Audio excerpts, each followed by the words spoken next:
Welcome to the debate. Trauma's echo. Is your past still controlling your present? Today we analyze the ideas from the book Unraveling the Echo.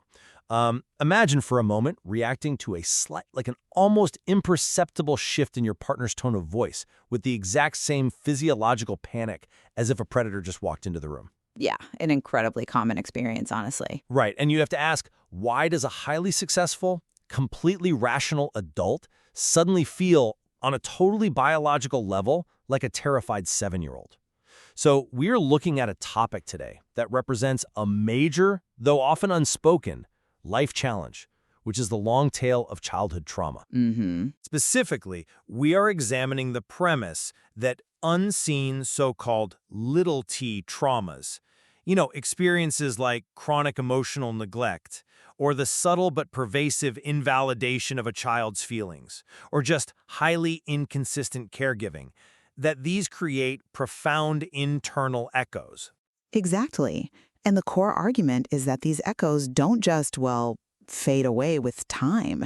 They actively manifest in our adult lives as severe self-sabotage, hypervigilance, and deeply dysregulated relationships. Yes, it is the concept that the unseen roots of our past produce the highly visible fruits of our present struggles. Right. And to make this a truly functional discussion today, we are transitioning away from merely discussing a text in the abstract. Instead, we are going to debate these ideas as live, actionable proposals. The material we're looking at presents a very specific, self-guided methodology for healing these echoes. Right. Methods like somatic regulation, inner child work, narrative reframing. Exactly. So the central conflict we need to explore today is this. Are these self-guided methods highly efficient, transformative tools that can actually help an individual build an internal sanctuary of safety, achieving what psychologists call earned security? Or, conversely, are we looking at idealistic frameworks that carry practical limitations and, frankly, serious risks for people suffering from complex trauma? That's the question. And that brings us right to where we stand. My position today is one of deep skepticism regarding the practical execution of these self-guided methods. I look at these proposals and I have to ask, is this realistic? What are the inherent risks of attempting to dismantle your own survival mechanisms completely alone? Well, And does this actually work in the long run for deep-seated trauma without the scaffolding of a clinical professional? I just fundamentally question whether someone with a highly dysregulated nervous system can safely self-administer interventions that require them to revisit the very internal landscape that absolutely terrifies them. and I will be taking the opposing stance here. I am defending the physiological and psychological logic behind these methods. I argue that these aren't just, simplistic feel-good exercises. There's a profound, scientifically grounded, transformative power in these practices. Okay, but scientifically grounded doesn't mean practically safe. But they are logically sequenced. They deeply respect the body's survival mechanisms, rather than trying to just override them. I believe they offer a highly effective, tangible roadmap for individuals to reclaim their agency, decode their own biology, and actually build that necessary internal sanctuary of safety. All right, well, here is my biggest issue with the execution of this framework, and I want to be entirely clear from the outset. I fully acknowledge the biological reality of complex PTSD, or CPTSD, that underpins these proposals.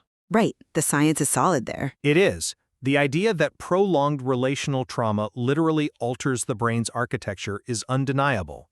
We know that when a child experiences chronic, toxic stress, their amygdala, which is the brain's primal alarm system, becomes hypersensitive. It basically gets stuck in the on position. Yeah, it's constantly scanning for threats. Exactly, and concurrently, blood flow literally shifts away from the prefrontal cortex. That's the area right behind your forehead, responsible for reasoned thought, executive function, emotional regulation. That rational part of the brain essentially goes offline.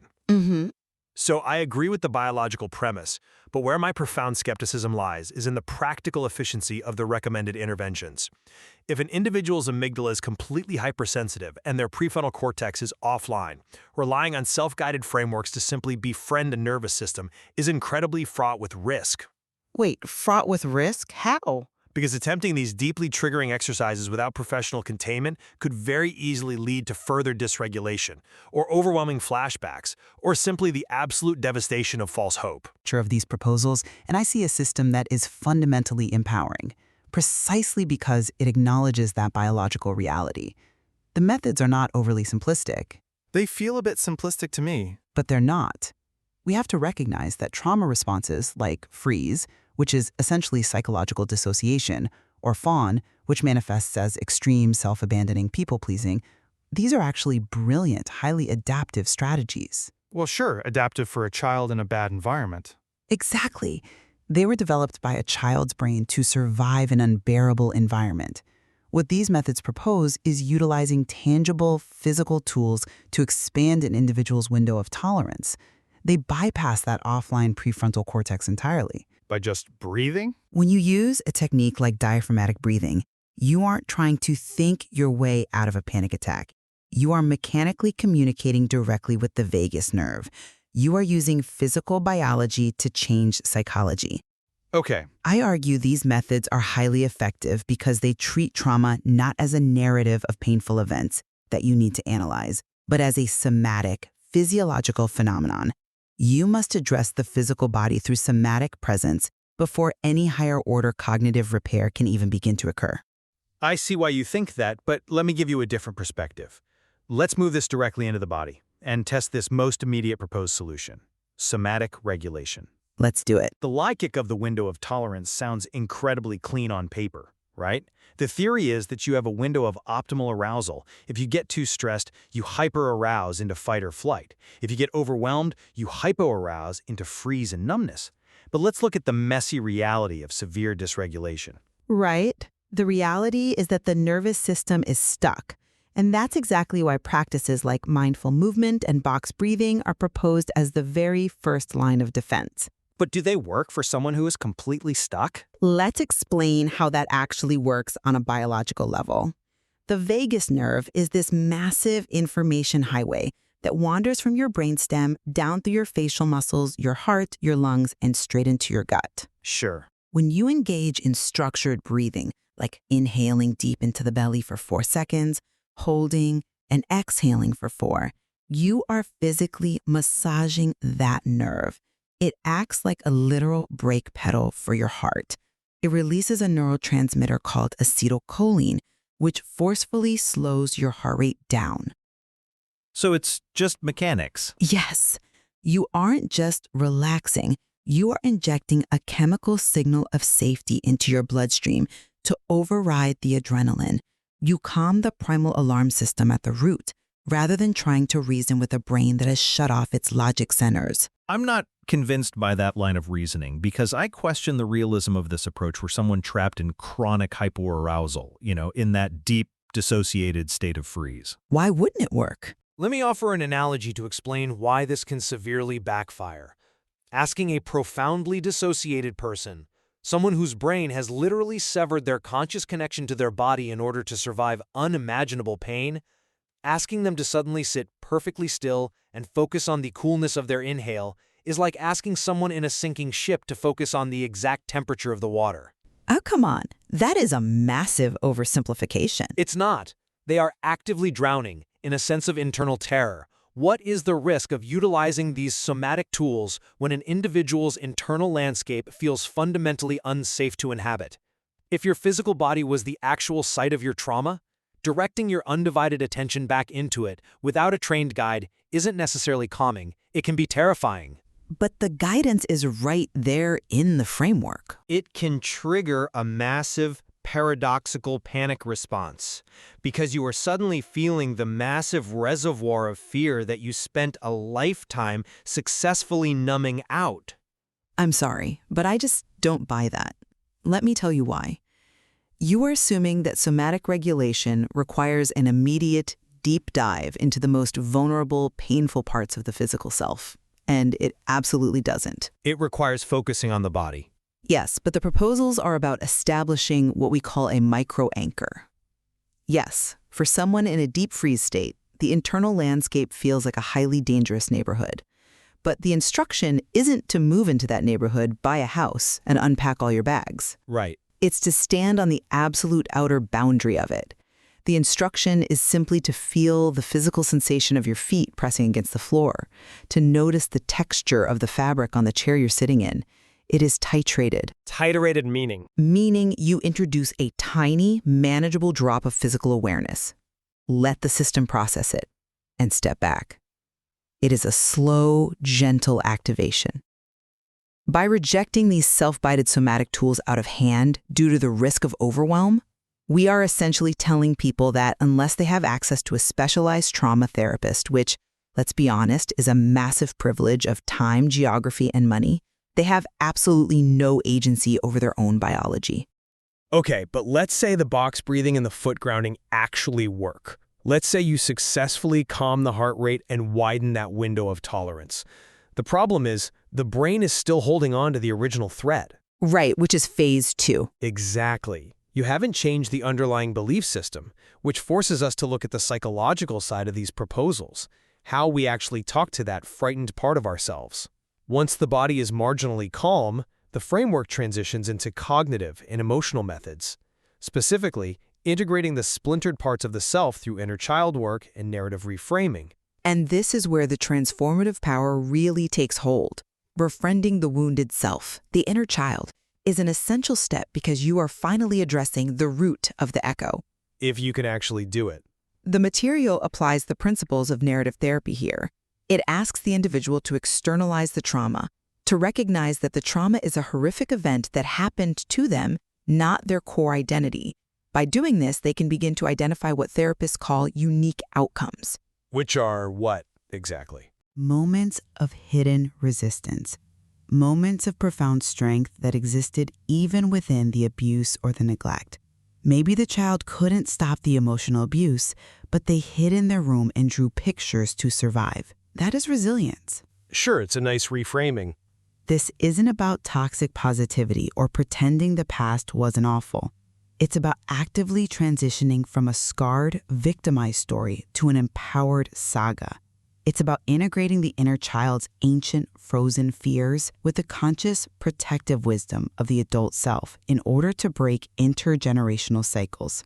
That's an interesting point, though I would frame it differently. I look at this self-parenting model and I have to ask, is it realistic to expect an individual to spontaneously generate and provide the radical self-compassion they were entirely denied in childhood? It's not spontaneous, it's practiced. But we are talking about people who experience chronic emotional neglect or highly critical abusive environments.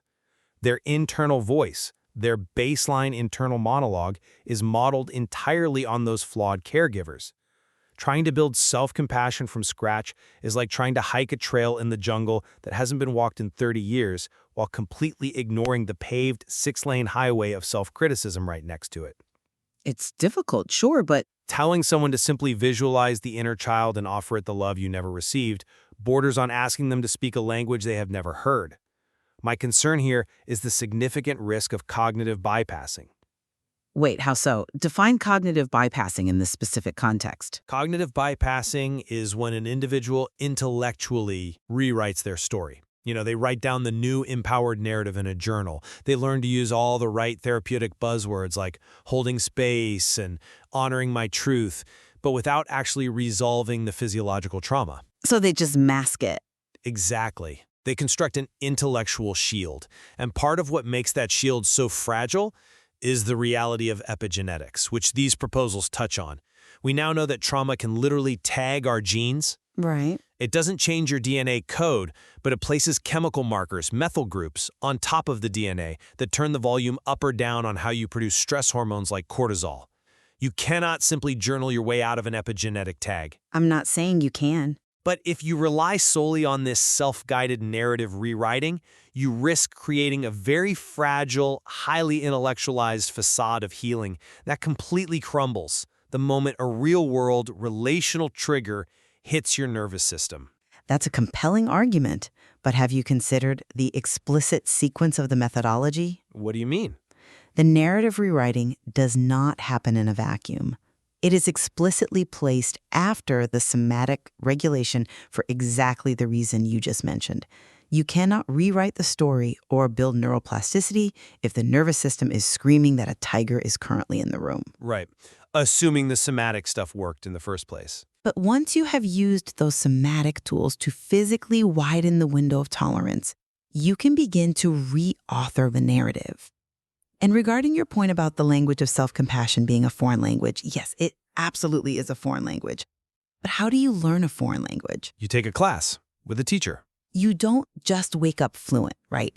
You start with basic vocabulary. You practice incredibly simple phrases. The self-guided exercises, like actually writing out a dialogue between the adult self and the inner child, are the language labs. Okay, I see the analogy. It is the active, deliberate practice of disrupting the inherited intergenerational behavioral modeling. You are actively choosing to stop the transmission of emotional contagion by naming it, putting it on paper, and practicing a different response. I will agree that naming the intergenerational pattern is a powerful diagnostic step. Realizing that your sudden panic around financial scarcity or your extreme conflict avoidance isn't a personal moral failing, but rather a direct legacy of your grandparents' survival mechanisms, well, that is deeply validating. Extremely validating. But validating a problem is very different from curing it, which brings us perfectly to the final major proposal, moving from internal integration to external application. How these newly healed narratives supposedly apply to building secure connections in the real world. We're looking at the concept of attachment blueprints. I come at it from a different way.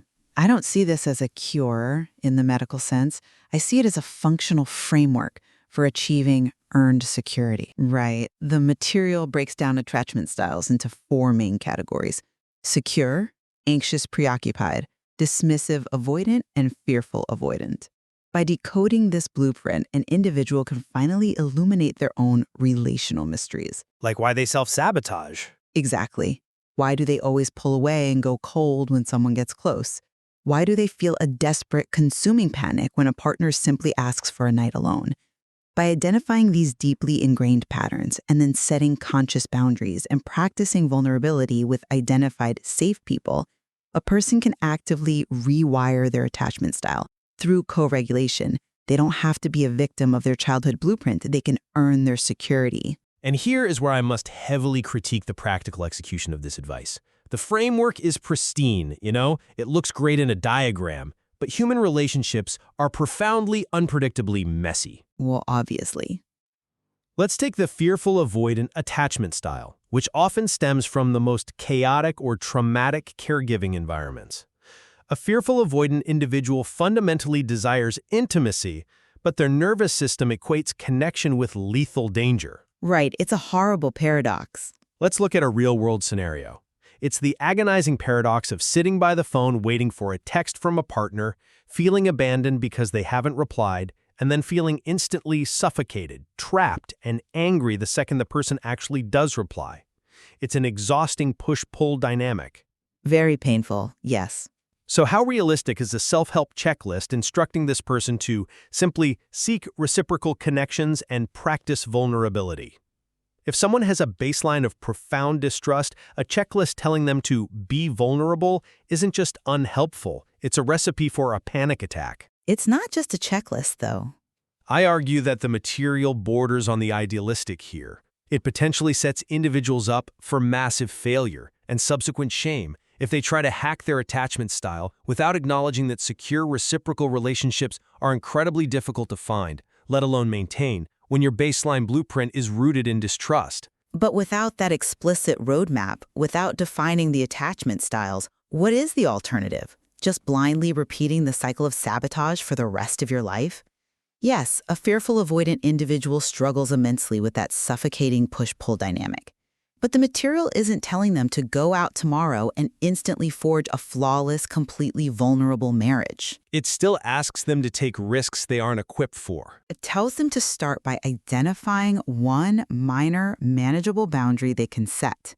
It tells them to practice expressing a simple, low-stakes need to someone they have intellectually identified as a safer presence, maybe just a friend or a colleague. It is about incremental risk-taking. Okay, incremental. If you don't map the attachment blueprint, the individual remains totally blind to it, completely bewildered as to why every single relationship they touch keeps imploding in the exact same way.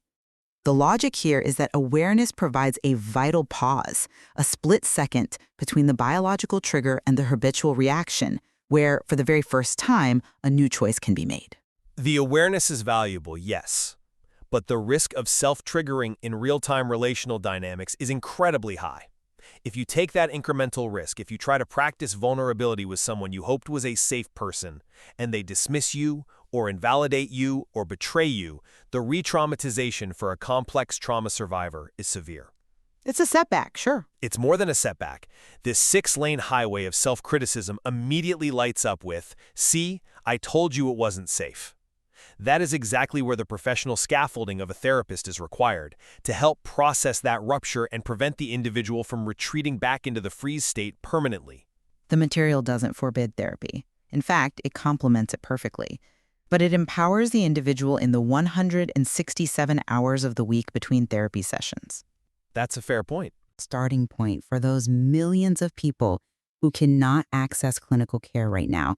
It gives them the vocabulary to understand their own invisible bonds and the physical tools to calm their racing hearts. Which brings us to a natural point of summary. Looking back over the breadth of this debate, I maintain my core position. While the identification of little t traumas and the biological understanding of a dysregulated nervous system is an absolutely invaluable diagnostic lens, the listener must act as a critical filter. Always. The proposed self-healing methods, whether it's attempting somatic regulation on a frozen nervous system, navigating the inner child, or trying to hack one's attachment style, these should be approached with extreme caution.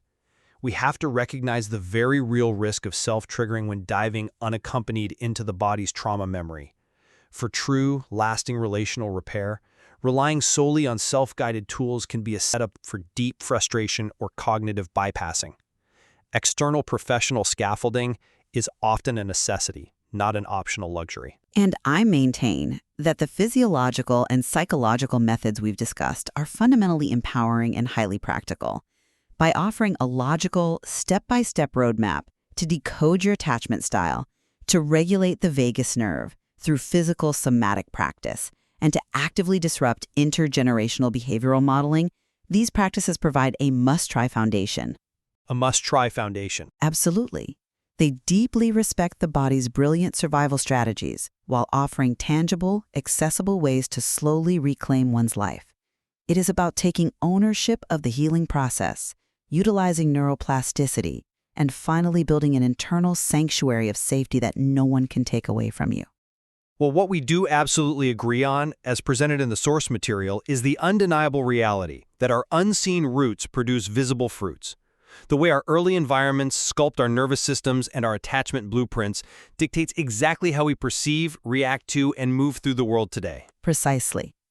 Ignoring the nervous system's silent story is simply no longer an option if we want to live fully integrated lives. The echoes will continue to reverberate, often destructively, until we consciously choose to turn and face them. And we leave the ultimate verdict up to you, the listener. You must decide whether to view these tools as a definitive, self-guided cure or as the preliminary, exploratory steps towards seeking deeper, supported healing. When you look at your own internal landscape, you have to ask yourself, are you just observing the temperature of the water, or are you actually equipped to patch the hull of the ship? Thank you for joining us.